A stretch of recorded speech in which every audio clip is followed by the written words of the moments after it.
This is The Gorge, a podcast where Ben and Sara gorge themselves on overanalyzing a game or game-related topic, and it is Indie Week.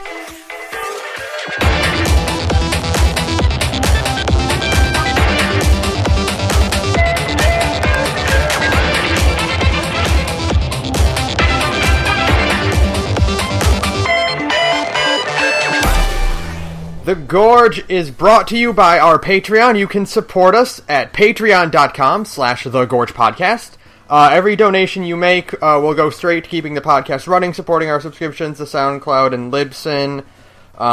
We have promotion stuff. We will promote whatever product or podcast or project or whatever you're working on at the $5 mark. At the $20 mark, you get a cool The Gorge t-shirt. We are giving you about 2 of those a month. And they will have different, or two of them a year. Yes, 2 of them a year. And they'll both have different designs on them and stuff. Sara will design those because she's good at that stuff. Hey, cool, thanks. Wait. Our intro and outro music are both courtesy of Zach235. We'll be linking his work wherever we can because he's great and awesome, and it was super cool to work with him. Right on. So, and yeah, I love our new intro. Holy shit, I still think about it, and I'm like, oh my god, we have an intro. But yeah, let's hop right to it. So, do we want to start with Night in the Woods? I think so. So this is Indie Week. Oh yeah. Which is the last week of the month. From now on, we will be doing our breakdowns of indie games that we've played, focused most primarily on those. Stuff that isn't by a big studio, stuff that's on Steam or PSN. This week, we're doing 2. We're doing Night in the Woods, and we're doing Her Story. Right, Night in the Woods is brought to us by, shit, I had it written down. Crap. I should have written that down. Damn it, I had that written down, and I forgot my notes. And let me just look it up real quick. Nope, I got it. Okay. It's a race. Well, I thought I had it. This is great radio. Infinite Fall, okay. Yeah, because I remember their logo is an IF. They have a very dope logo. Yes. Brought to us by Infinite Fall. They're pretty fucking rad. It's on PC. Oh, Jesus. It's on Windows. Also on Mac, Linux, and the PS4. So no Xbox. I shouldn't make fun of Xbox so much, but it's fine. It's kicking them while they're down, really. Yeah, I know. Sorry. Night in the Woods is fucking dope. Night in the Woods is incredibly rad. It is a very, very interesting game, and there are not a lot of games like it. It's kind of like in disguise almost, because it looks a lot like with the flat 2D control scheme and the cutesy animal things. It really does resemble a lot of other indie games out there. 2D throwback style games are pretty common in indie games, but not ones with this kind of story or thematic elements or world building. Yeah, it's very heady. It just goes kind of hard with the themes it's trying to tell of like mental illness and social isolation and just this feeling of being an outsider in your own home. Was very relatable. We'll get into that in just a second. There are a lot of games that are about outcasts and losers and people who are struggling with mental issues. Persona 5 is a great example of that, but none of them feel as real, and none of them go as deep into it from like they don't breach it in a way like Night in the Woods does. Because none of that feels like real people. I mean, none of Persona 5 is an example, but as much as I like P5, none of those feel like real people that you'd really like that you could encounter. I mean, they're relatable, but they don't. The issues don't quite feel as relatable. Maybe just because of the context. I mean, it is an anime game about fighting monsters. It being that, and like yeah, they feel very relatable, but they don't feel like as realistic as the characters in Night in the Woods do. Yeah, and, Night in the Woods. Which is, everybody in Night in the Woods feels like people I know. You know? Yeah, yeah, it is like the realest game about cartoon animal people I've ever played. And we'll just get right to it. Night in the Woods feels way almost creepily relatable for me, because I've mentioned it a few times here before, but I've never really said it exactly. I dropped out of college when I was 23, and I moved back to my small town Nowheresville home that has nothing going for it, but it's where my family lives, and it's where all my friends are. After I was gone off to college for 4 years. So Night in the Woods is the most weirdly relatable game I've played in a really long time. Maybe ever. Because all of those strange feelings of coming back to a place that you haven't been gone from for long. May was gone for 2 years, I was gone for 4 years. You haven't been gone from that town for long, but when you come back, it feels like a completely different place because things change very quickly, and you don't realize how quickly things change until you leave. Yeah, it's one of the most realistic things I think about this, and kind of the perfect thematic summarization of what Night in the Woods is the very first, kind of casual conversation you have in the game, where they talk about how, the local stores are shutting down, and the corporate ones are moving in. Oh yeah, we have a snack falcon now, which is what May says, and it's, the most relatable, saying ever. That simple line of, we have a snack falcon, Yeah. That just tells you, pretty much everything you need to know about not only what the town is like, but May's perspective of the town. Right, it doesn't have, we have these kind of big corporate entities that didn't exist in the town before she left. They mentioned that the old food donkey, which is the local grocery store, it shut down. It was where everybody worked forever. It was a family-owned and operated place that was just a homegrown-ass place that everybody went, and it shut down. And again, that's weirdly relatable. That's kind real. Of creepy. That's super real. It's a little strange, because again, there's this chain of... There's 3 grocery stores in this town that are owned by the same family, and a bunch of people in each town. It's in 3 little small towns, kind of all connected. They're all owned by the same family, and they're it's where everybody works kind of thing, It was, stuff like that was just, it was bizarre, because, I picked Night in the Woods because, it got a lot of hype. It was funded in under 24 hours on Kickstarter. It made just an absolutely tremendous amount of money off of Kickstarter, because I guess everybody was kind of wanting a game like this that captures that feeling of living in small town Nowheresville and feeling like a stranger even in a very small place, It had, an amazing, immediately grabs your attention trailer, and it just, it exploded for a good reason, and it absolutely lives up to that hype. Yeah, which is rare on Kickstarter these days. Yeah. By the way, this is off topic kind of, but the craziness around Unsung Story is Mighty Number 9, but 1,000 times worse. Oh my god. Which is a thing we'll talk about later, another day, but oh my god. But no, Night in the Woods is the rare Kickstarter game that did what it set out to do and delivered very, very well, and is fucking beautiful. It's this weird thing, and I also have the same problem with her story, is that, I try taking, organized notes about this game, and it's hard. It is kind of hard. It's not structured the way, the games we've usually talked about are. It is a very, very much a not a walking simulator, but very much a just 90% plot-driven game. Yeah, and that's good, because what little platforming there is complete garbage. I do want to mention the fact that May has a triple jump. Yeah, right? It's so weird. Like, it's one of the weirdest, like, things to include into this game, because it's never used except at the very beginning. You use it, like, very briefly in some of the dream sequences, but, like, beyond that, there's really no reason to give May a triple jump besides she makes a cute little noise when she does it. She does. She makes a cute little, like, hat noise, and that's adorable. But, like, even in the little platformy sections in the dreams, because the triple jump's timing is really weird, like, you can't...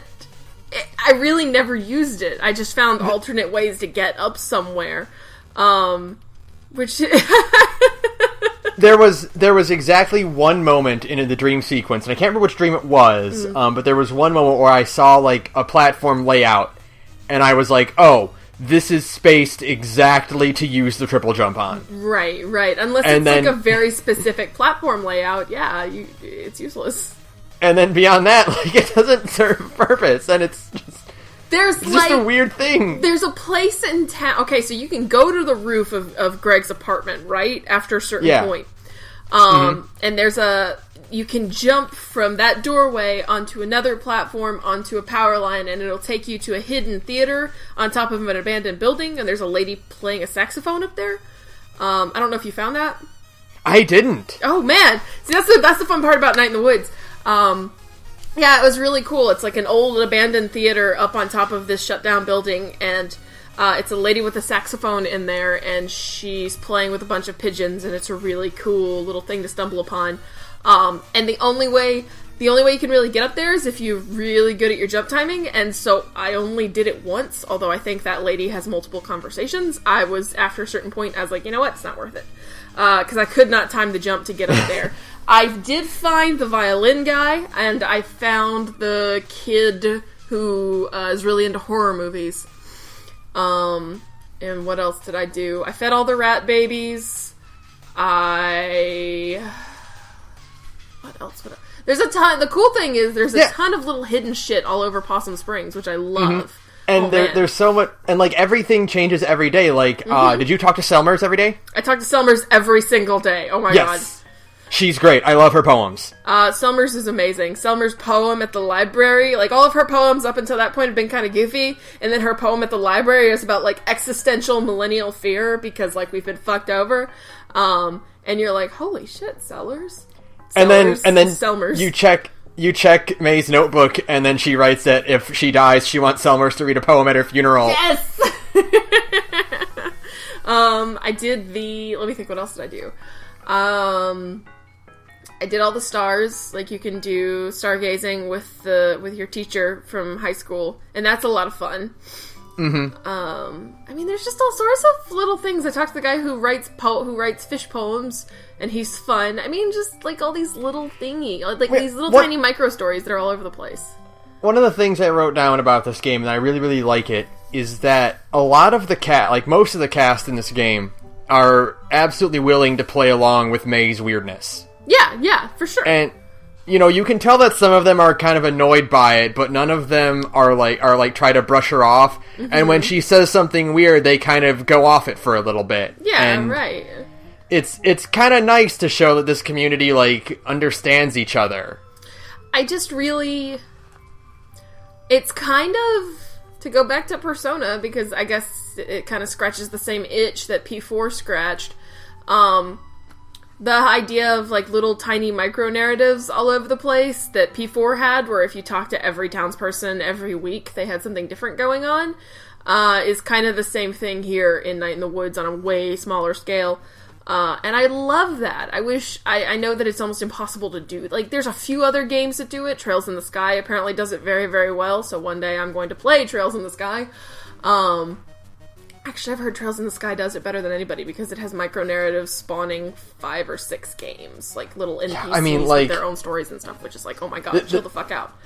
This is unrelated to this, but, we need... Because all I hear about Trails in the Sky is that it's just Tales cross Persona. It's like, I know, oh my god, how have we not played it yet, right? Like, between you and me, like, how the fuck have we not played Trails in the Sky yet? Like, the only reason we haven't is because there's just so much other crap to play. We just don't have any fucking time, oh my god, maybe next year at this rate. Yeah. I don't know, but no, like, and what's nice about the little micro stories is that, like, because this game is so small in scope, like, it's not, like, you know, they say Inaba is a small town, but, like, you see the world map, and it's a decently sized town.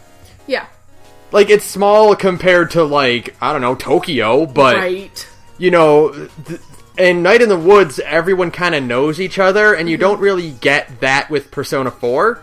Right, like, Possum Springs, everyone knows each other. Like, Inaba, they kind of, you know, they're familiar with locations, but, like, you can still run into complete strangers that you've never seen in your life. Right, but, right. Like, and so because of that, everyone's story changing every day is, like, it feels like everyone's kind of more on an equal level. Like, obviously, B, Greg, and Angus are, you know, more important because they're May's close friends, but, like, right. You know, characters like Selmer's and your teacher, like, they still feel, like, almost as important, you know? And, they feel like people you know. Yeah, you know, Germ Warfare, too, who is kind of, like, the bonus friend. My god, I love Germ. Are you kidding me? Germ's so weird. Germ is amazing. Oh, man. I love it. He's so good because he's just like, yeah, I got some dynamite. What? Why do you have dynamite? I like that it's like, you know, just to keep it vague for as little spoilers as possible.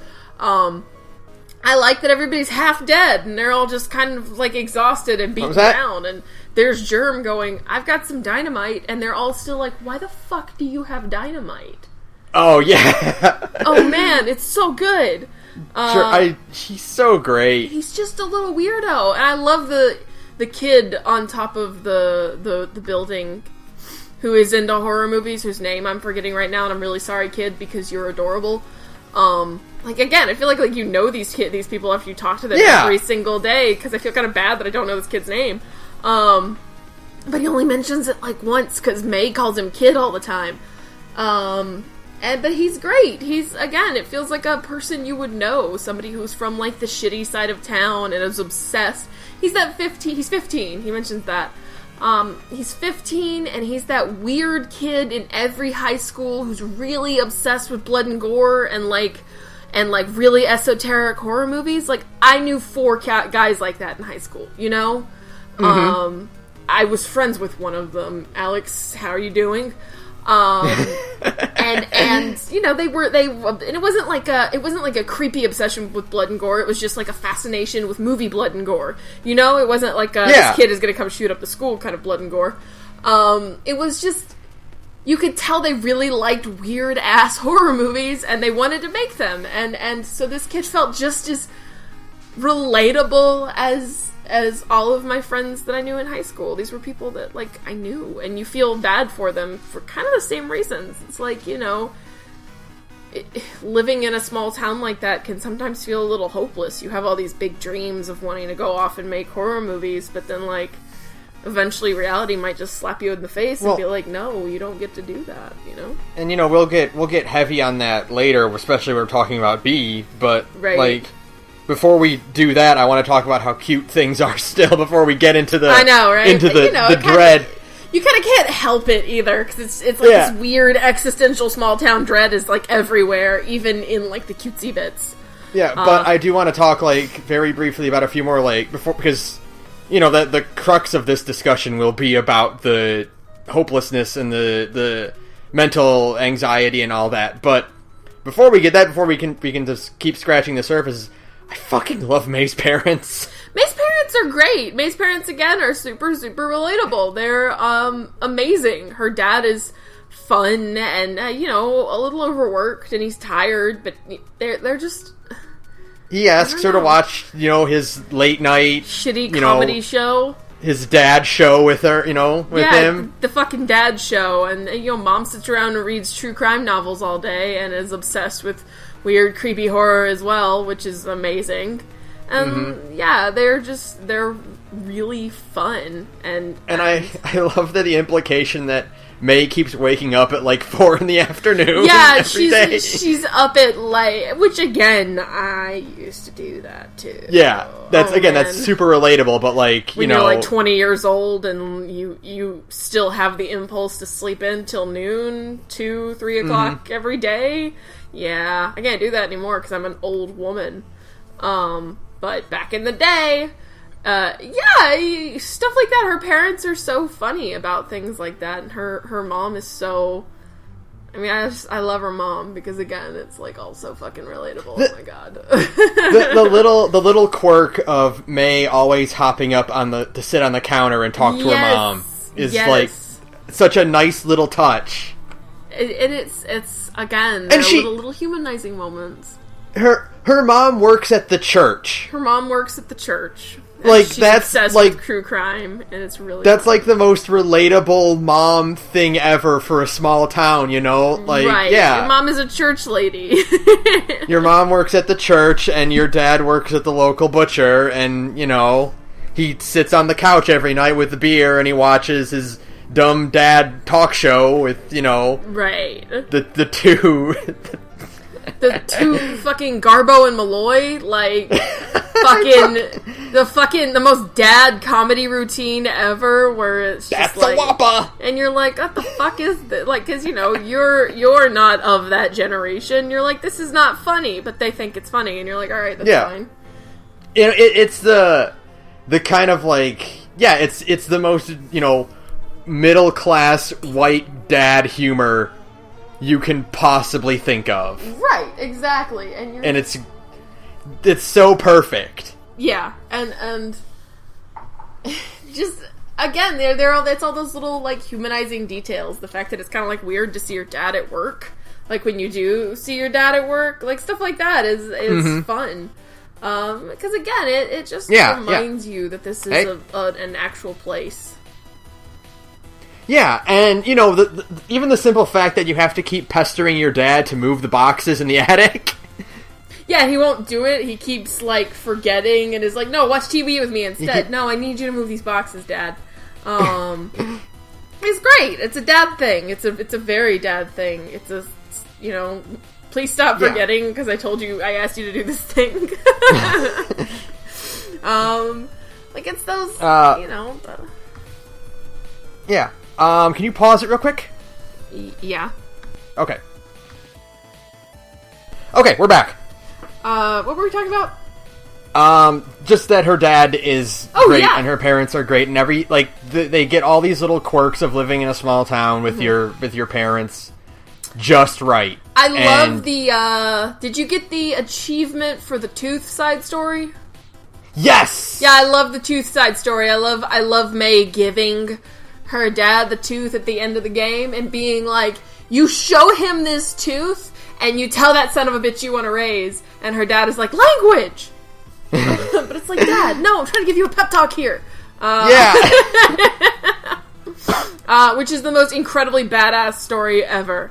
Of all the little tiny, like, backstory stories of Night in the Woods, the story of the fucking teeth is awesome. Mm-hmm. I love that May is canonically little short round girl. Yes. Like, it's not just a little character design thing, like, characters mention that she, like, and she has that whole little thing where she talks about body positivity like the internet says. Yes. Yeah, I'm being positive. I'm being body positive, just like the internet told me to be. Did you think... oh, wait, what? Yeah, go ahead. I was going to ask, did you think her grandpa was going to be a bit more, like, relevant? Like, that was the one thing that... I really figured, like, there would be something with her grandpa. And it's fine that there wasn't. I think that'd be almost It's fine easy. there wasn't because it serves to further character... All it does is serves to further characterize her, that she really loved her grandpa. Mm-hmm. He passed away, and he kind of instilled this kind of borderline obsession with, like, horror stories and ghosts and stuff. And, like, he kind of, in a way, influenced her to believe there was a ghost. Right, yeah. In the town. Like, that's kind of why she quickly thought that thing, is because her grandpa told her horror stories all the time. Right. But, the fact that he just serves as a deceased family member that she really connected with is just another characterization thing that just furthered her along, and it was nice that way. Yeah, I feel that. There is one thing I don't get about May. Mm-hmm. If she's Polish, yes, why is she obsessed with pretzels at the pierogi stand? Because pretzels are delicious. Have you had pierogies? I've had pierogies at your home. Remember? Yeah. Remember how much better they were than fucking soft pretzels? But pretzels are easier to steal. That's why she likes pretzels, because you can just grab one off of a fucking rack and walk away. Also, again, my god, this girl is I'm having, too many moments where I'm like, oh my god. Because, yeah, you are, the most lawful person I know. But I used to shoplift. Yeah. I know you did. I did not too often, but often enough. So, yeah, and, she shoplifts at 20, and I'm like, don't do that. You get arrested for that. Because my ass stopped when I turned 18, because I know how the world works. But she was doing it, and I guess that's kind of, a good way to show her immaturity, is that at 20, she still is shoplifting, for the thrill of it, and after a certain point, the shoplifting there is, well, I guess I can't say that too much. I did shoplift candy for a little while at a bookstore in town. I shouldn't confess to that on the air. Whatever, they're not going to arrest you now. I guess not. But still, maybe I shouldn't be it's still kind of... I guess that makes me a little bit... I don't do it anymore. I'm 28 years old now. I don't steal shit anymore unless it's... Don't steal, kids. Unless it's pirating anime. That doesn't count. Don't steal, kids. That just comes out of retail workers' pockets. You're not sticking it to the man at all. Yeah, I worked retail and I would still shoplift things, so I don't know. But still, the point to all of this is that every single little detail of May just made me feel, really weird. Because it was this girl is, canonically kind of an asshole and, very immature and has some fucking problems. And I'm like, I don't know if I should be identifying with this character as much as I am, but here we are. So it's fine. And I love May. I do. It's just, she fucking shoplifts pretzels and shitty belt buckles at the Hot Topic ripoff that B is like, this place sucks. You're wearing a shirt from there. Shut up. I love that scene in the mall where you can see the exact same t-shirt that B is wearing on the wall after she's like, this place sucks. And it's like, B... I love stuff like that. The mall sequence is a lot of fun. It's stupid, but it's a lot of fun. For sure. And, that's kind of a good, the only kind of structure we can kind of give to this game, would be, to talk about the three other main characters, Angus, B, and Greg. Right, yeah. So you hung out with B most often, right? Yeah, I did. I hung out with B the most. I tried to do a little bit of Greg and balance it, but I ended up just sticking with B because I wanted to see kind of how things would turn out with her. I felt bad for her. I don't know. B is such a strange. At the end of B's little arc is kind of worth all of the emotional turmoil that the arc puts you through. Because again, it kind of forces you to come to terms with your own immaturity. And so, but the end of her arc kind of is worth it because that big moment of both of them realizing that they've been maybe a little too hard on the other is really great. And the whole scene of May kind of running across rooftops to find B is really good, and the bit where they sit by the river and just talk about how fucking shitty everything is again, just feels like conversations you had with people when you're been out partying and you're sitting around at 2 a.m. and you're just talking about man, life is kind of bullshit sometimes. I really liked, there were a few standout moments, I think, in May's, not in B's, all of them were great. They do a great job of, making each of their little outings, meaningful in some way, and I loved the Firefly bit. Did you go to fix the heater? No. Okay. There's There's a part where you could fix the heater? I think it's... Because, it's funny, because, this is kind of like Persona, but not at all. Where it's if you don't hang out with a person on a certain day, you miss that event. Oh, okay. It's not like Persona where the social link will trigger no matter what. It's B or Greg will say, hey, do you want to do this today? And if you decline, then you don't get that event anymore. Huh. Okay. Yeah, so that's why it's, totally worth it to go replay it and do different characters on different days. Yeah, but I do want to replay it. I think the first available outing with B is that you go with her to fix an old woman's heater. Oh, really? And she locks you in the basement accidentally. Oh, yeah, B does mention that old lady does that every now and then.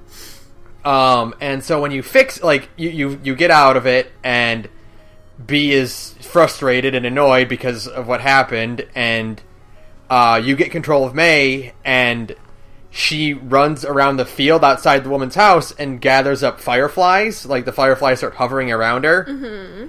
And you walk back to B surrounded by fireflies. Oh, that's cute. Yeah. That's nice. It is. And so, that and the mall outing, which is one of the best moments in the game, probably. It's so fun. It took me a second to figure out what they wanted from me with the fish god. But once I figured it out, it was super fun, and it was nice to see B kind of lighten up because she'd been so abrasive from then. Yeah, because that's post the party. Yes, where B had to drive May home when she was hammered off of 3 watered down beers. Yeah, and I love the bit in the car where your text options are very eloquent, but what comes out of May's mouth is just garbled nonsense, Yeah. It was great. It was kind of one of those, it's exactly how you feel sometimes, where you want to say the right thing and you fucking can't. It was awesome. I mean, yeah, that's those little moments, again, that feel like you're a real person. These are real people. And yeah, and then the other party where you drive an hour out of town. Yes. To go to the city party. Yes. And you ruin that for B. Yeah, but those guys were assholes, so they were. I guess May them. probably could have stopped running her fucking mouth, but at the same time, those guys were oh, you're from Possum Springs, I'll kick your ass. How's that sound? I like May threatening the 2 goth kids in front of the car as well. Yes. That was great. I love test that your luck, scene citizen? I love that specifically because that's how pissed off she is that she's been struggling so hard with what she did in when she was younger, but because she hurt B like that, she's willing to forego all of that recovery she's been doing to fuck these guys up who are in her way. Right, yeah, it was amazing. And just it's kind of May has a little moment of being kind of a little badass. She's a crazy person, but yeah, it was badass too to just be I said, I love the line, it's something do you want to test your luck, citizen? And yeah, I mean, this is canonically a little short pudgy girl who's just gonna apparently stomp the living shit out of you. So yeah, that was great. And for real, fuck those guys at that party. Fuck you guys, I'll kick your ass. Whatever. Think you're so fucking great just because you went to some fucking college, whatever. Working at your daddy's internship. Kill yourself. Shame she didn't, she missed her opportunity with Bombshell, though. Oh, I know. Yeah. I'm sorry. I love that, they have that meaningful conversation, B and May sit down and they talk about how everything sucks and how B has all this responsibility thrust upon her, and she has to sacrifice, her dreams. Meanwhile, May just fucking bails on her education for seemingly no reason and just, is done. Yeah. Obviously, it's not for no reason. Yeah, but to B, it looks like that. Yeah, and I think that's kind of the struggle is that, it was... Yeah. For sometimes it was kind of hard for me to hang out with B because, again, I dropped out of college. And so it's you literally don't know, like, you don't know anything. Like, who are you to kind of judge somebody for dropping out of college? Like, you know, May comes up with the bullshit excuse of, well, I just didn't fit. Well, yeah, well, that's a fucking bullshit excuse, and anybody with a functioning brainstem would know that. Yeah, it was just kind of like, again, it was all very weirdly, like, emotionally, like, way too, like, real in some parts. And it's interesting because, like, you as the player don't know why May came home. Right. You know, for all you know, one of her character... You know that her character flaw is that she's very immature and she has no patience for things that don't interest her. Yeah. Like, so, yeah, maybe it is that she just bailed, and the point is that she is a loser like that, and she just dropped out because she wasn't enjoying it anymore. And you don't know that. Yeah, you don't know that, but you can kind of just know, like, if you pay attention to kind of, like, the way she acts, you can kind of pick up on the fact that maybe it's a little bit more than just, like, she's just a fucking loser. But we don't have that full confirmation, and that's what makes that conversation with B so interesting, is that, like, you know, she is, like, you just gave up on the thing that I can't have. Right. And you're kind of like, well, I don't know what May did, so maybe B's right, and this is what May has to get over. And then, no, it's much, much worse. Right. Yeah, it's all just, it's so much worse. It's so much worse. Oh man, but, I mean, yeah, I don't really know what else to say, because it's also, I don't know. I totally think May has a crush on B. Oh, yeah. I could see that. I could totally see that. Ah, crap. Hold on. You're gonna have to cut this part out of the audio. Boo-boo! Chuck, cut it out! Sorry. They got Are you good? Okay. They got into something while I was in the middle of recording, and I was just like, you gotta stop. And, like, Diva's fucking chewing on her toenails, and I'm like, you guys need to stop. I'm trying to do this. So, alright, but, we'll have to record, we'll cut all this out, but. Yeah, but no, like, it's just, it's, you know, sometimes all you can just say is, like, fuck, that's real. Like, yeah, like, that's real. Like, that's just what the whole game is. It's just a bunch of moments of some real-ass bullshit, you know? They go that extra step with B where it's like, yeah, she has to support her dad now because her dad can't function ever since her mom died. Right. And they really drive home the fact that, yeah, B can't just, like, leave now. Yeah, you can't just pack up and go anymore. She can't go away to college anymore. She can't leave the town. Right. And, you know, that's, like, the way they have it is, like, you kind of see that a lot in other, like, games like this, or stories like this, where you get that happen, where the kid kind of has to take care of the parent after an incident or whatever. Mm-hmm. And that alone is, you know, sad and a compelling character thing, but, like, yeah, to go that step further where it's like, yeah, B had all these plans that are now completely uprooted because she can't physically go away anymore. Right.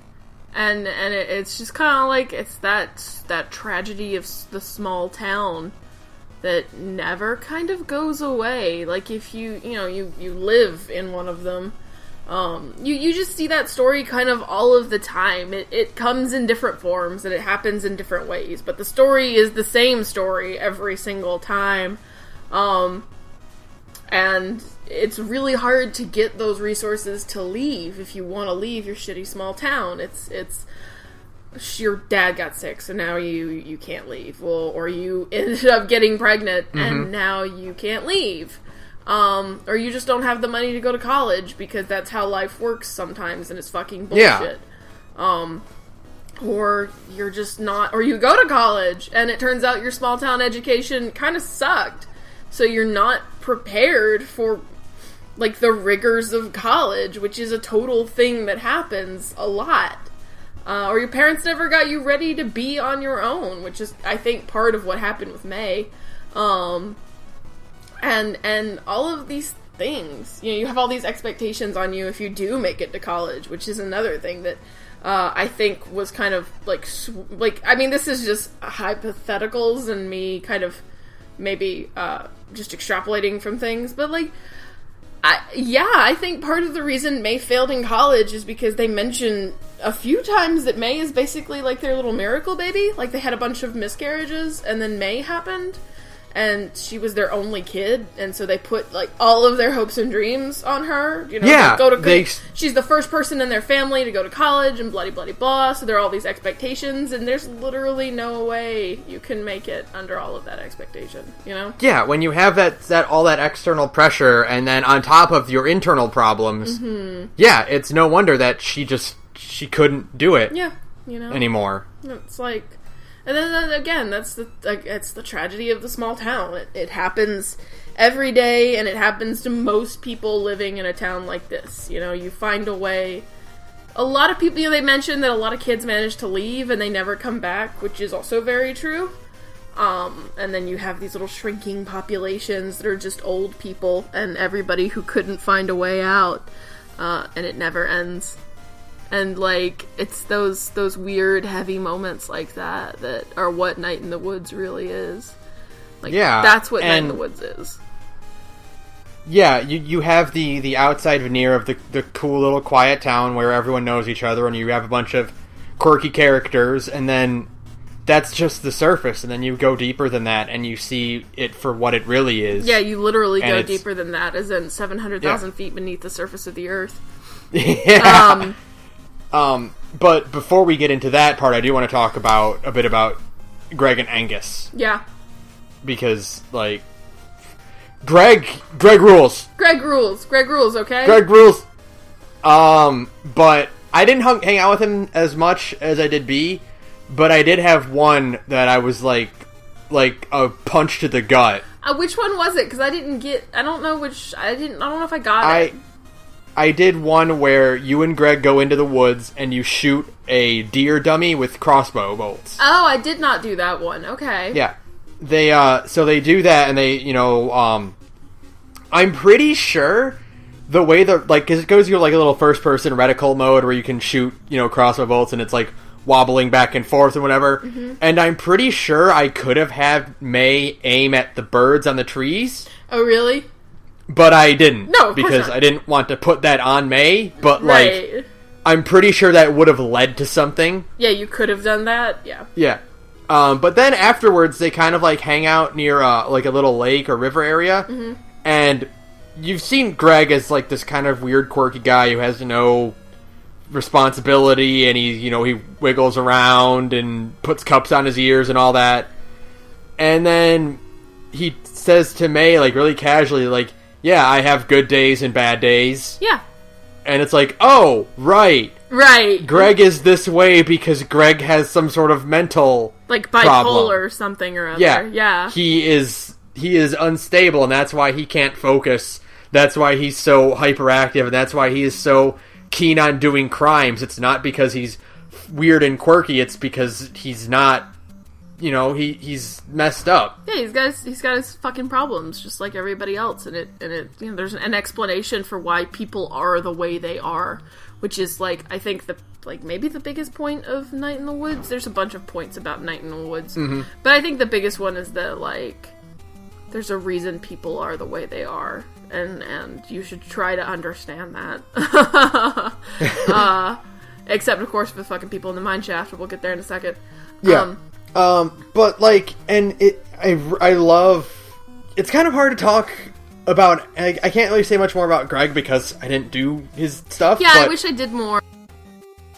Okay, we're back. I don't know why it keeps doing this. I really don't. Okay, so Greg and Angus. But yeah, so we didn't do Greg, but like I read a bit on his story, and like it's a lot about how Greg and Angus really need each other because like Greg needs someone to look after him, right? And Angus kind of does need someone to basically be the parent of, right? Yeah, and, like having someone to to kind of take care of is what gives Angus stability.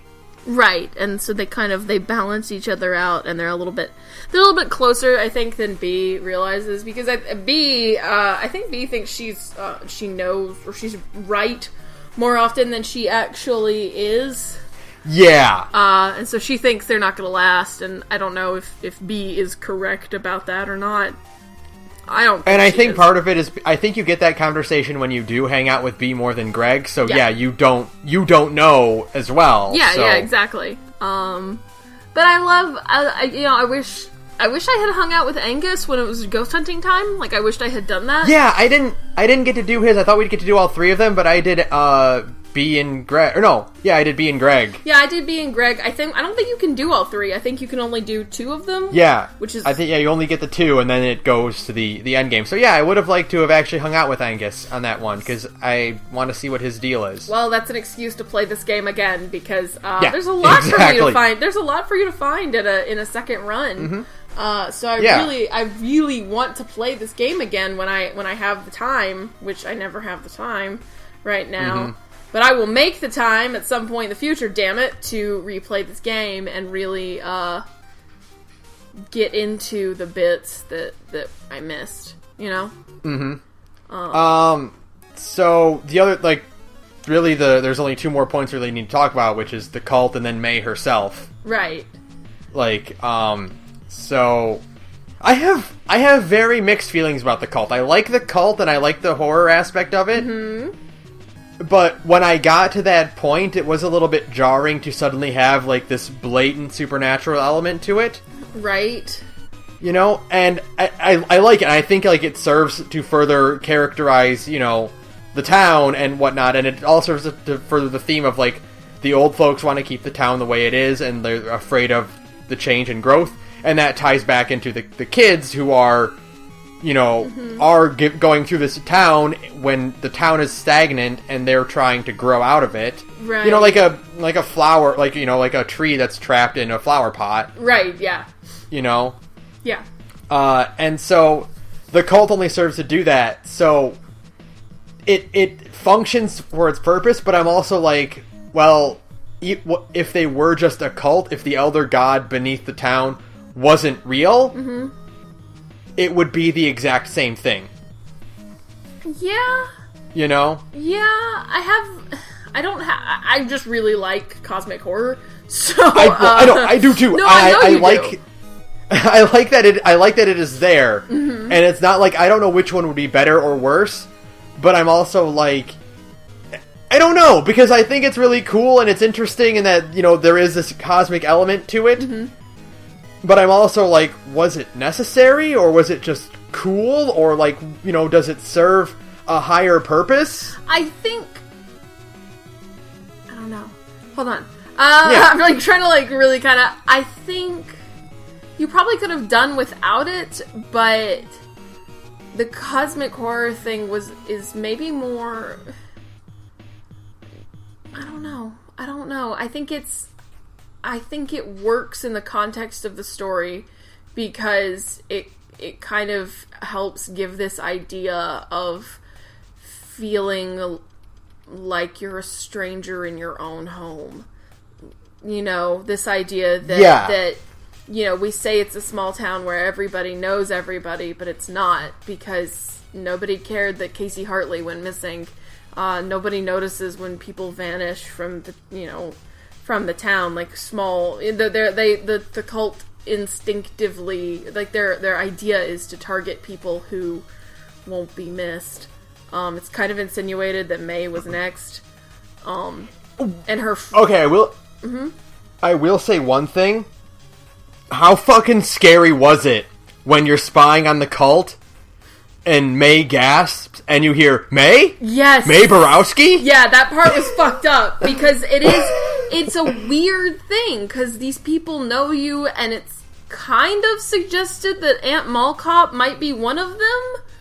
Yeah, because she's not in the ending. Yeah, and she's always kind of don't stick your nose into this thing, May. And, she says that May is kind of, this young, naive kid, and it's this weird insinuation that the people you might not know. And she's also the one who's don't think about the arm. It's not your business, blah, blah, blah. Right. And she... And I think that's another part of shitty small town life, is that the people you know, they keep their shittiness to themselves. They keep their horribleness under wraps, and it only comes out when something happens. Stuff like that is relatable. That is, it's kind of like a bigger version. It's the big creepy cosmic version of everybody keeps their skeletons in a closet in small towns, and nobody talks about it. That's all. Mm-hmm. It's just that on a horrible murdering scale. Yeah. And I think the dreams and the conversation with God, and finger quotes God, and that stuff, I think all of that kind of the weirdness that May goes through, and that's all necessary to kind of help you understand. I don't know if I don't want to say that it's like helps you understand the theme of the game, because then that makes it sound like the game is holding your hand and like telling you what its theme is. But I think it's there to just let you know what the devs are kind of, what the writers feel. I would love to see what the developers like. I want to hear the developers' reason for including the supernatural elements. Yeah. You know, and again, I'm not saying it's a bad thing. I'm not saying it was like, oh, I don't like this weird cosmic stuff out of nowhere. I'm just wondering why it's in this game when you didn't necessarily need it. Maybe you did. Maybe I'm misinterpreting the events and you do need it. I want to know more about this. Right. I want to know... I definitely want to know kind of the purpose of it and the reasoning for it, but I think it fits. I do think it fits in the game. I think it's kind of, it's a way to explain why Possum Springs is so strange, why things are the way they are, and to keep it from just being a walking sim. Give it, maybe it is just to give it a little bit more excitement, which is fine. I mean, there's that's fine. Wrong with that. Yeah.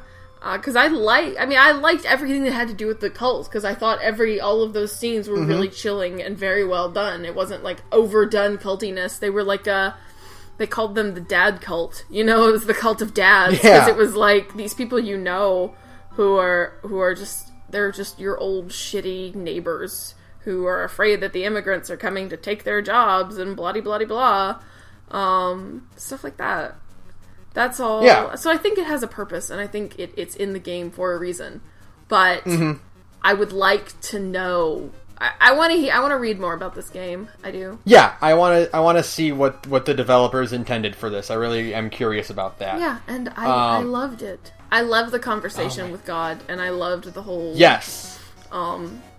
It is a little nihilistic, but it's like a weird nihilistic optimism, where it's like, God doesn't care, so do whatever you want, and that's kind of like liberating in a way.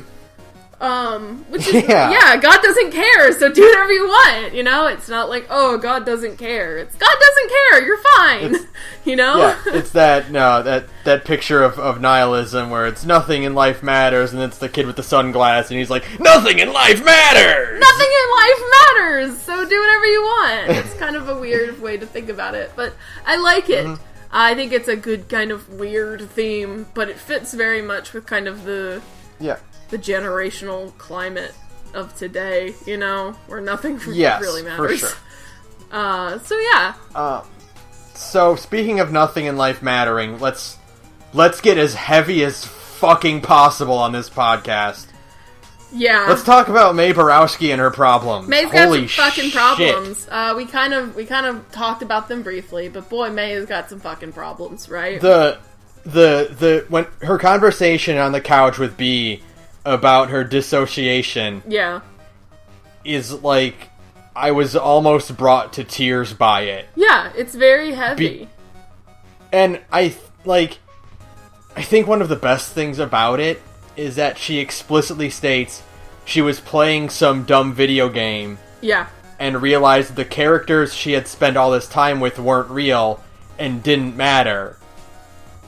Yeah, and it's like And you're she sitting says there that- because you're sitting there playing a dumb video game where none of these characters are real and don't matter, and like that's like a really uncomfortable wink, wink, nudge, nudge. And that's what that does is that exactly draws you in to how uncomfortable this whole discussion really is. Yeah, because it's like you feel just as like weirdly emotionally connected to the characters in this game, and they do a good job of making you feel connected to these characters. And then, what it is, it's the equivalent of like her saying like, I suddenly blanked out and saw everything as just shapes, and then she turns straight to look at you. Yeah.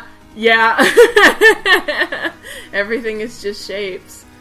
Yeah, and then, and how that leads to her just snapping and beating up this kid. Right. And you've heard the story, throughout the game, and you have no idea what happened, but you just know that May beat someone up, right. and you kind of think like, okay, well, yeah, May is a troubled kid, and she has problems, and it's not unrealistic to think that maybe as a kid she went nuts on someone, and, she just kind of got riled up about something, and she took it too far. Right. Because that's May Borowski. She takes things too far. Absolutely. And then you find out, no, it's because she just completely dissociated, and she blanked out on everything. Yeah, and just wanted to feel something, and it was for no reason. I mean, it really was, like, that's kind of like the crazy, like, that's the scariest part, the kind of the most uncomfortable part, is that ultimately she beat the shit out of that kid for basically no reason. She just to kind of feel something, which is horrifying, but, he wasn't antagonizing her. He wasn't antagonizing her. He wasn't, like, interacting with her in any way. Yeah. She had to beat up this shape with a baseball bat. Right, and I think it's very telling that one of her dreams has her smashing things with a baseball bat. Yeah. Because it's, she smashes up light bulbs with Greg, too, for funsies. Yeah. That's like, violence and doing bad things is that's a way to feel alive. It's not the right way to feel alive, but it works. Yeah, and, the simple fact that, like, I didn't click on this right away, but I took a little time to think about it, is that, she has a conversation with B later on where she's like, yeah, the town psychiatrist told me to fill out a notebook and write a diary. And that's it. And, and it's like, your town psychiatrist is also the physician and dentist of the town. Yeah, the shitty GP. Yeah, and it's like, May, so the obvious thing is, like, May needs to get help, and she got help, but she got shitty help. Yeah, and shitty help exists. Like, you can get help, but... And it's the trap of the small town that I mentioned earlier. You live in a small enough town, you take what you can get. There is no great psychologist who can work you through your help, because you live in a shitty... The town I live in, our one, like, actual dedicated psychiatric services place shut down last year. Yeah, so you're fucked. You're fucked! I mean, I don't know where I would go now. I mean, I'm sure there's somebody, but I don't know who they are. The one place in our shitty town that had, like, an actual psychiatry blah-de-blah on the door shut down, and the office is vacant now. And they kind of sucked anyways. They never got back to anybody about anything, which is why they shut down, probably. That's the curse of the small town. It's the trap. It's you take what you can get, and as it turns out, it just kinda sucks. So you're still stuck. It made it worse, because, he tells May to write a diary. And keep her angered puddled in. Yeah, and it's like... Yeah, writing a diary is good as a secondary thing on top of a prescription or a regular meeting thing with, a therapist or something. Right, like actual decent psychotherapy, along with a diary. And so no wonder that she couldn't handle college, because she was given basically nothing to help, and... she talks about how she just spent days and days in her dorm room. because she was afraid to go outside because there was a statue out there that freaked her out. Yeah, that stared at her and made her feel like, you know, that she was just shapes, and it was just shapes, and everybody around her was just shapes. It's fucked up. It's scary. You know, like, that's like a real-ass feeling. And the girl's got some fucking problems, and you just kind of feel like nobody... It sucks, because it feels like nobody can really understand, because it's kind of hard to understand. You know, if you're in, like, B's position, you see May, and you think, like, oh, she just pitched away her chance at college, and it's a little bit more complex than that. Yeah, and it's like, you know, on top of all this, the game just kind of ends. Yeah, because nothing gets... I mean, like, that's the thing. There are no happy endings. You know, she kind of, like, she confesses to what really happened at college, and, you know, in our playthrough, when we talk to B, it's like, yeah, they kind of get to know each other a little better, and May kind of pushes her to be like, road trip, road trip, road trip. Right. But, you know, that's it. She's not better, you know, she's not cured of it, she's not, you know... Yeah. B doesn't come to terms with having to take care of her dad. Yeah. She's not like, oh, I get to go, you know, I found a scholarship in the mail or whatever. Like, right. There's no happy endings. It's just like, this, and it's not that there's no happy endings, like, it's not really an ending period. Like, this whole game is just kind of like, fuck, it's like 2 weeks out of this kid's life. Yeah, and I mean, like, and that's it. And that's really, because, like, things don't get resolved like that, and, you know, and that's fine. I mean, it works great because there is still some resolution, and there is still some, like, I love the line, it's at the very end of the game, and, like, write it on my forehead so I can never forget it. Nothing is gonna save you forever, but there are a lot of things that can save you today. Yeah. And, like, that's really all it is that it's like, you just need a reason to kind of keep doing what you're doing every day, you know? Yeah, we're not... Yeah. It's not, like, a conclusion of, like, you know, she is ready to live her real life now. It's just a quick slice. It's just... We get to see this small town for 2 weeks, and a major event happens in that town. Yeah, for sure. But, like, after that, the problems aren't fixed. They're just kind of, it's just one step closer to recovery or something. Yeah. And that's it. And that's fine. And that's what makes Night in the Woods so interesting and memorable, is that, it's just, we're done. We don't need to see any more of that town. We're good. We got our story out of it. Yeah, and I mean, like, that's it. That's all you really need. You don't need a bunch of stuff. Yeah. Which is, I mean, and it's so good. God, it's so good. Night in the Woods is not... it has a lot of similarities to Persona, but it is not Persona. Right. And that is, like... It's great. Like, I can't believe this game exists, and I'm so happy with it. And just, like... Fuck, good job, guys. It's so... And, like, just to, like, end it on, like, a higher note before we switch over to her story, I've never been so glad that game didn't end on a fucking rhythm game.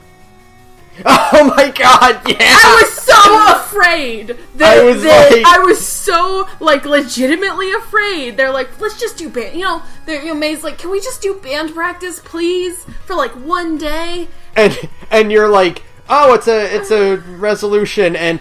Please don't make me do it. Please don't make me do it. Please don't make me... Oh, thank God. Oh, thank you, God. I was so worried that it would be, like, band practice, and then they would be like, yeah, now let's go get some pizza, and that would be how the game ends. You know what I mean?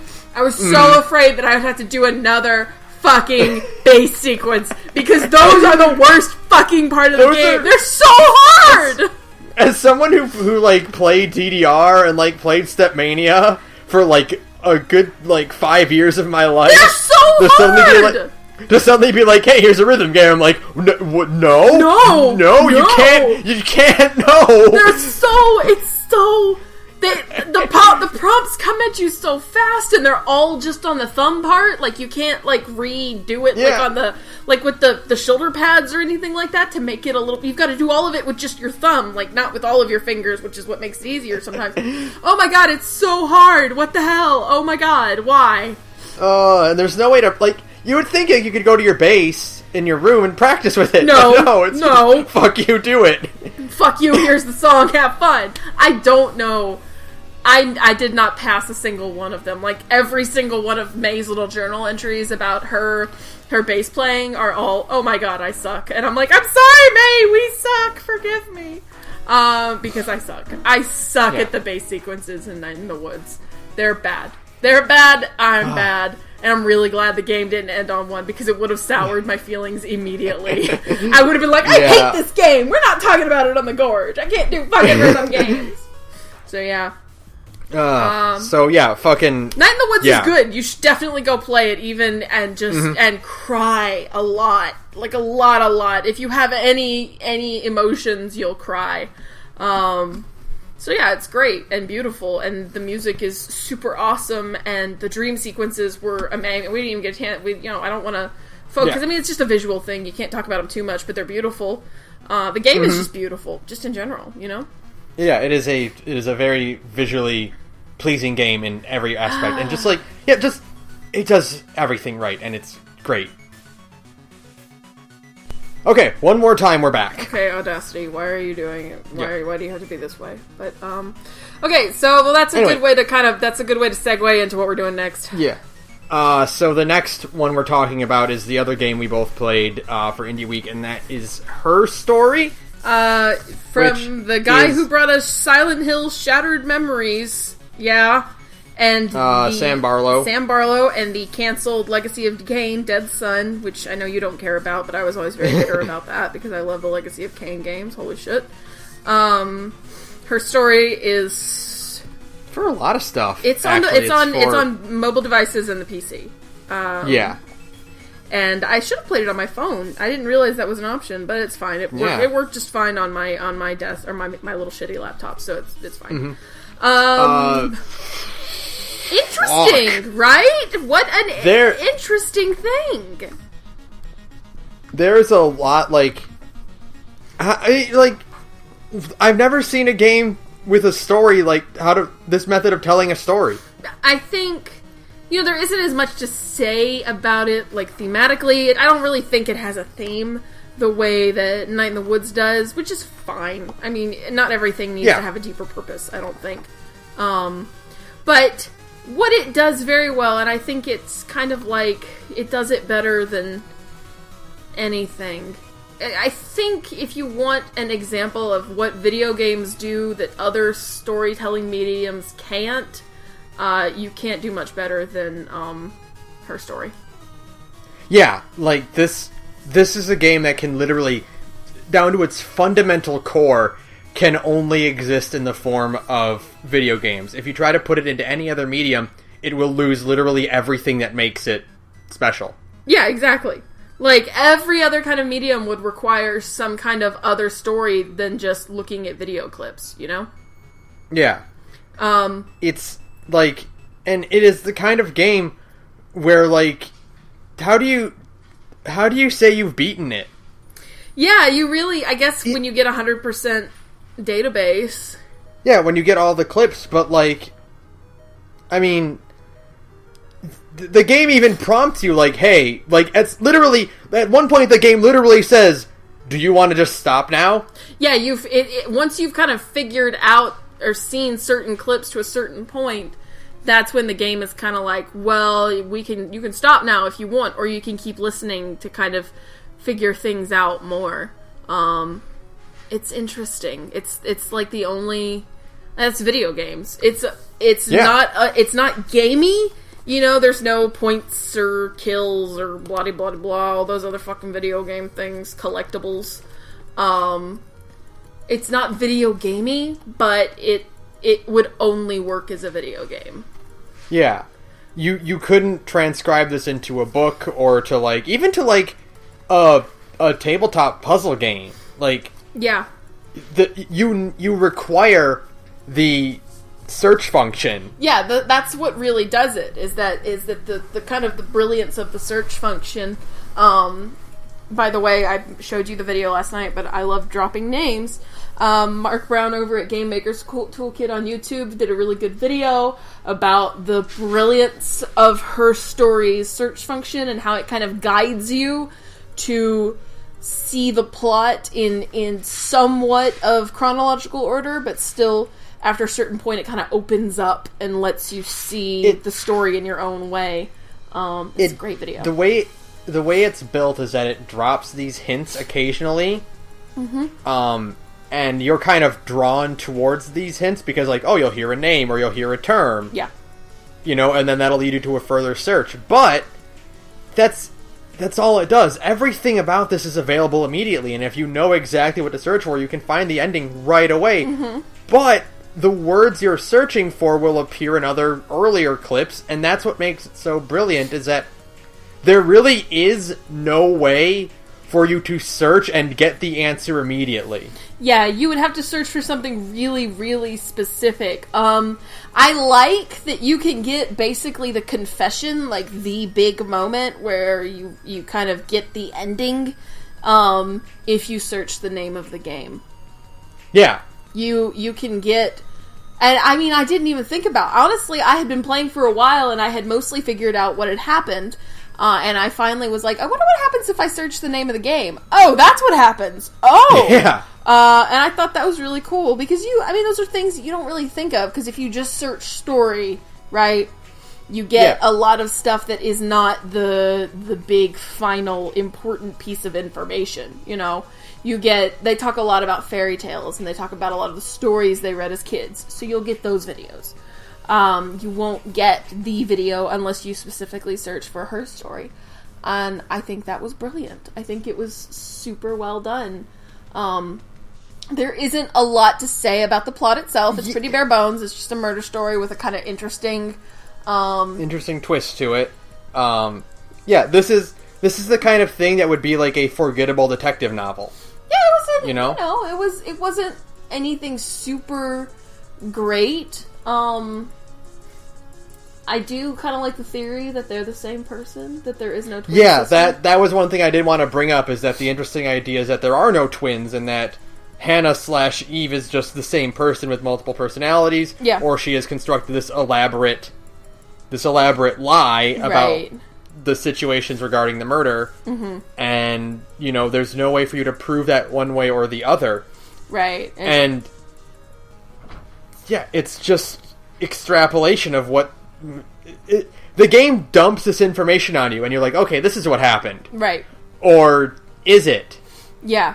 I had a lot of moments where I thought I had figured out who was who. Like, for a while, I thought, for a pretty large portion of the game, I was thinking I was really going with the twins theory. I was fine with it. It worked. It was kind of like a cheesy plot twist, but it worked as is exactly that. Just a kind of cheesy detective-y plot twist that, there's a secret hidden twin, like a identical twin.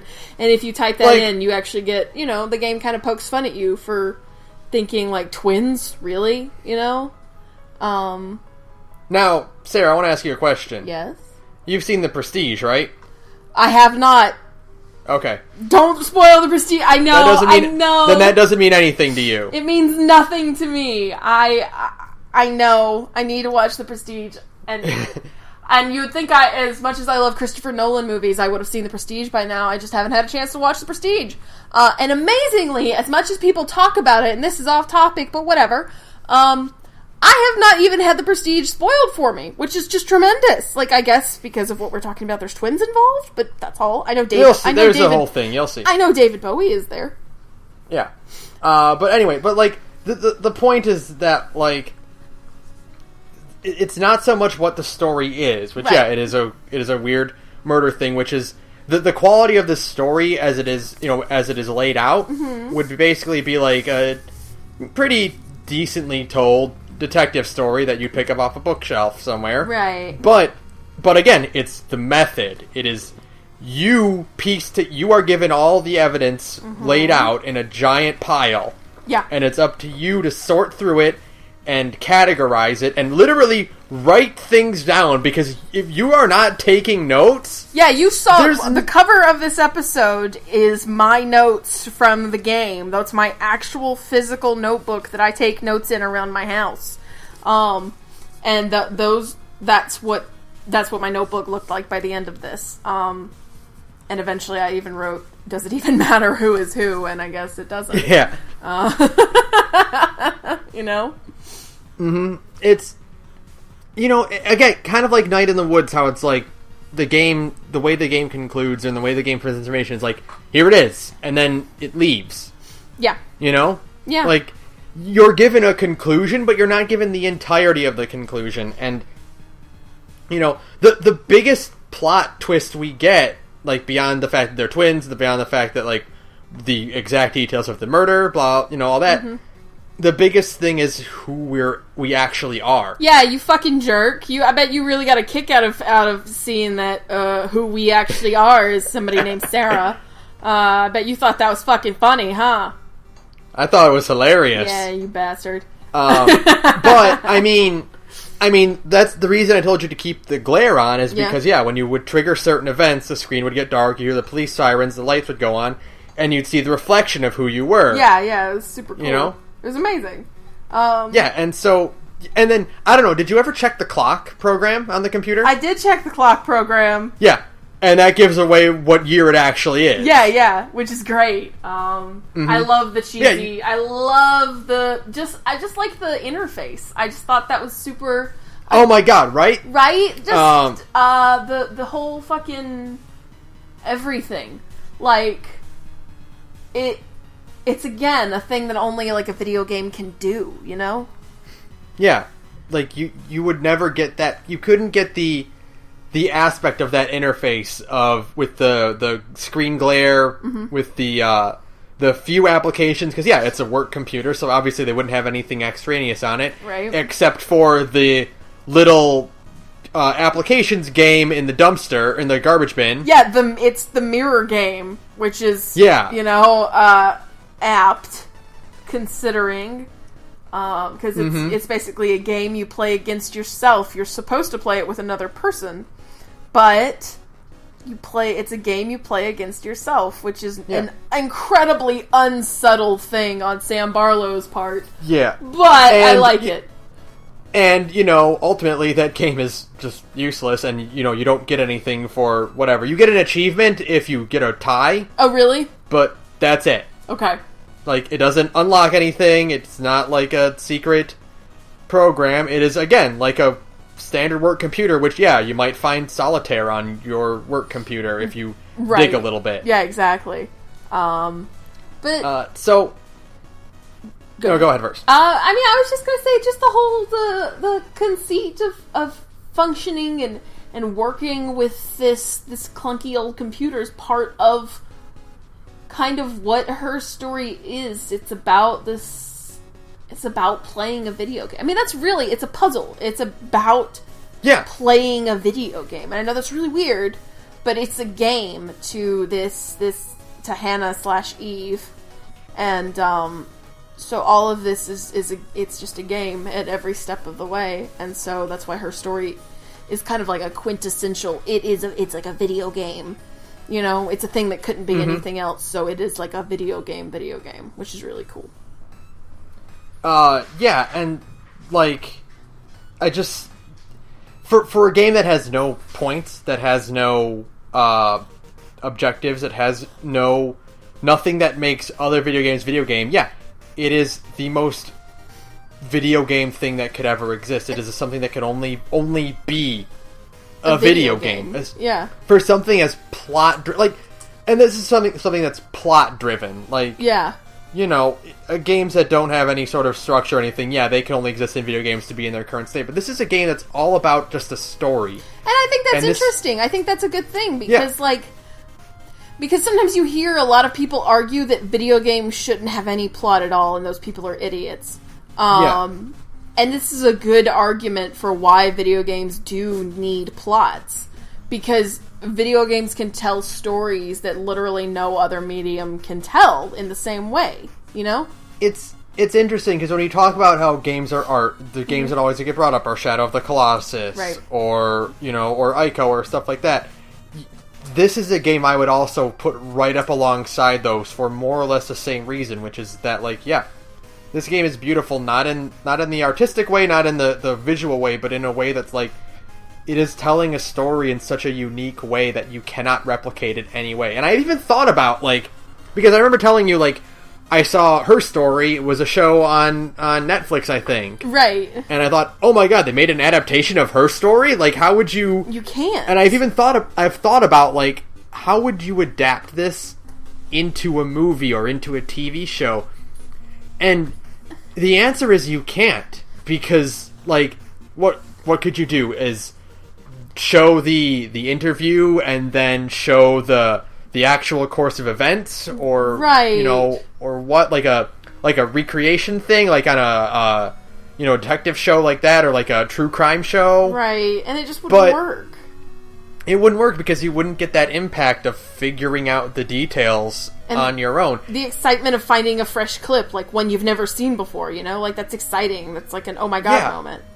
And it's not in the way of same things like say Phoenix Wright, where it's like piecing together the evidence in Phoenix Wright is fun, but Phoenix Wright is still a very linear project where it's you present the evidence. Phoenix Wright or even LA Noire, where it's like they're more standard versions of detective stories and figuring out mysteries, which is still a fun aspect in solving the case. It still requires a lot of brain power and thinking things through, but like with this one, you're given everything. Yeah, Yeah, go ahead.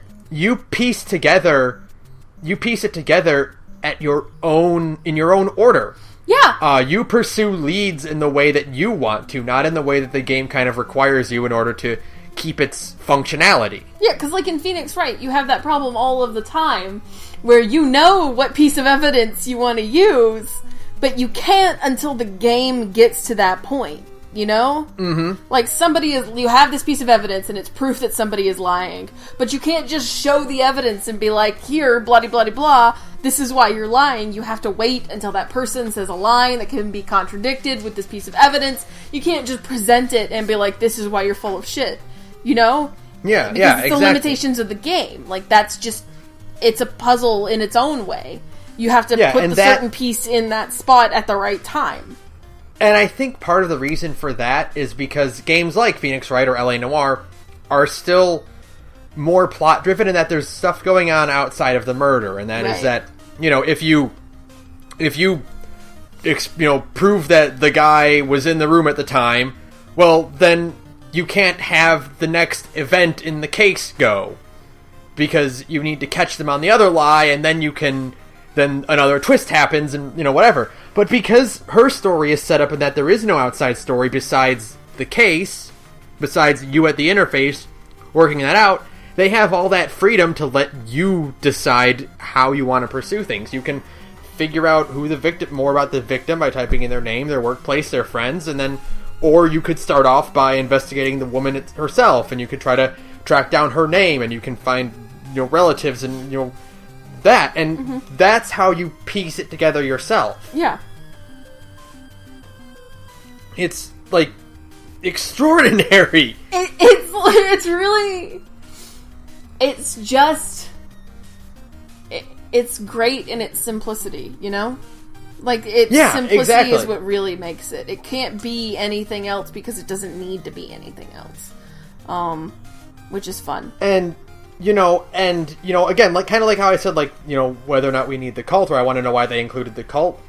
It's kind of in the same way as, like, do we need is the surprise at the end that you are Sara, right, investigating your mother's case, like, is that necessary, or would you have been as satisfied if you had just figured out the truth?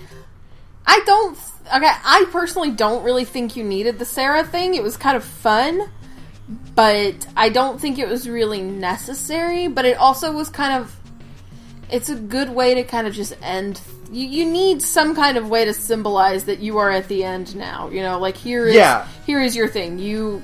It shows, like, why you're here, why you're researching this case, that kind of thing. So it kind of helps it closes the book. It says, like, Yeah. you're done. You know why this is, why, you kind of have an idea. This girl is looking for some kind of closure.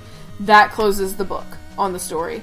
So in that way, it's necessary, and I don't think there's any other way to kind of do that. But I don't think like the whole Sara twist was. I guess it is kind of needed. I don't know. I'm really kind of torn on it. It's the definitive conclusion of the game. Yeah. And I think that it is a necessary thing to provide that closure. Yeah. Because, but in a way, it's kind of like the ribbon that ties the present together. Right. Like, the ribbon itself is not necessarily needed, but it would feel incomplete without it. Yeah. It functionally, it serves really no purpose, but it would not be, you would not feel like the thing is finished without it. Right. Now, my question for you... Oh boy. ...is who is SB? Oh, that's Sam Barlow. That's who you think? Yeah, it's Sam Barlow. It's just Sam I guess that's like the one thing Saturn and I, before we even started the podcast, Saturn and I were talking about it, and they did bring up a good point, that it is a little too on the nose, because it's like Sam Barlow kind of going like, do you understand the point of my game, player? Like, that might be the one thing. It's a little too, like, obvious. Like, that's who SB is. It's Sam Barlow. Going like, did you get the point? Did you? So maybe that wasn't quite necessary. I don't know if there's any other way. I mean, to keep it all text-based, you kind of needed the chat, but, I don't know. I don't know if there was, like, any other way you could have, like, ended the game without it being a chat with the actual fucking director of the game. Because, like, the thing about it is that, like, there aren't any other characters it could be. Simon is dead. Hannah and Eve are gone. Right. No, it's Sam Barlow. Like, yeah, like, their parents are both... I guess it could have been, Simon's parents? Yeah. No, it couldn't, because their names are Doug and Eleanor. Yeah, but I mean, like, they could have changed it to D says. Yeah. Blah, blah, because, like, maybe that's who Sara ended up with, whatever. Right. But, yeah, like... Yeah, it turns out it's just Sam Barlow saying it, and... It's just Sam Barlow saying it, and that's the only part that, like, kind of, like, reeks of, like, the teeny tiniest bit of pretension, because, like I said, it's like him going, did you get my game, player? Do you understand? Because otherwise I think her story is completely fine, but the more and more I think about that, the more I'm like, Sam Barlow, you don't need to be that on the nose. But otherwise... It was fine. The ending is functional. It doesn't need to be anything bigger. Like, it doesn't need to be anything else. It is what it is, and it's fine. I found out when I read, like, digging in a little bit, reading the Wikipedia, is that he did announce he's making a sequel to this, and I got worried, because it's like, no. Yeah. You can't, because we're done with this. We're done with this. But it's going to be more of a spiritual sequel, and it's going to star... completely different characters and a different incident, which is good because this formula is very exciting and it's interesting. I would like to see whatever changes he makes to the system because it's supposed to have multiple characters instead of just the one. So I'm kind of interested to see how that goes. I'm interested to see like what kind of tweaks he will make to the actual navigation style of pulling of evidence because you can't just use this system again. No. It has to be something different. I don't know what. But... Yeah, part of what makes this game so special and so notable is that it is the only one of its kind. Right. Where it's, this formula only works in this one way, and you have to find a way to change it without making it too different from what it's supposed to be. Right. So we'll see. And maybe next time Sam Barlow won't self-insert himself at the end of the game. Yeah. But otherwise, I mean, like, I don't have a lot else to say about her. There isn't really a lot to say.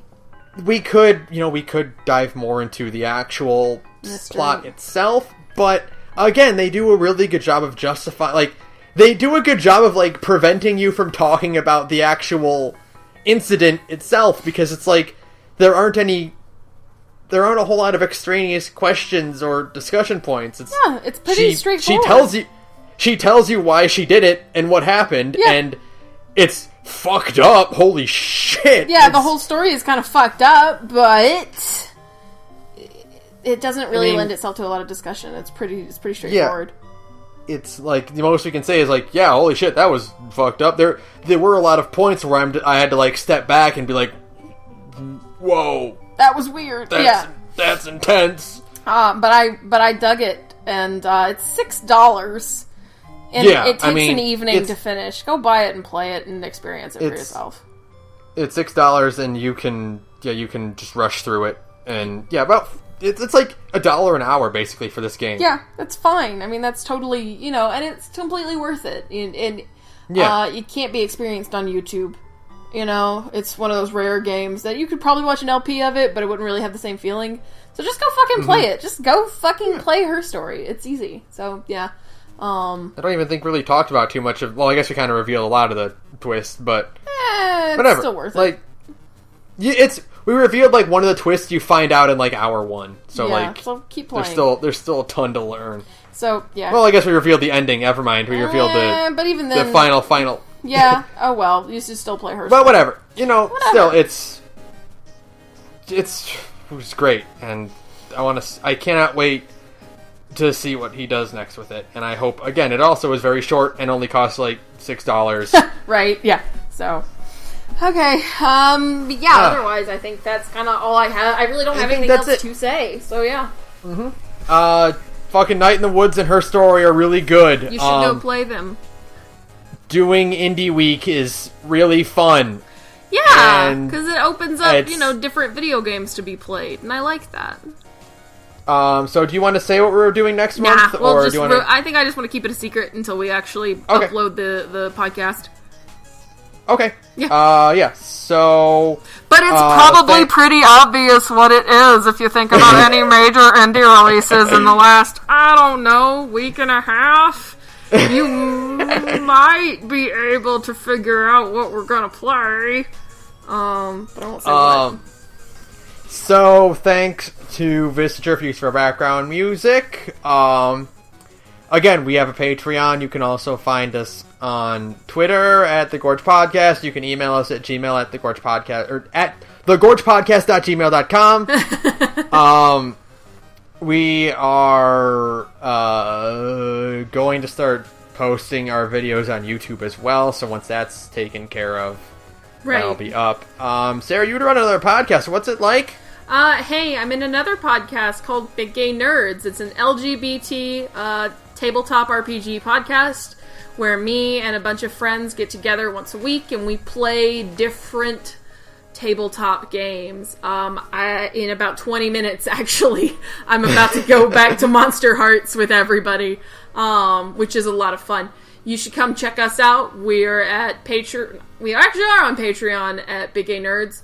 We're on Tumblr at Big Gay Nerds. We're on SoundCloud at Big Gay Nerds. We're on Twitter at BGNcast. You should come check us out. We'd really appreciate it. It is a ton of fun. So yeah, thanks.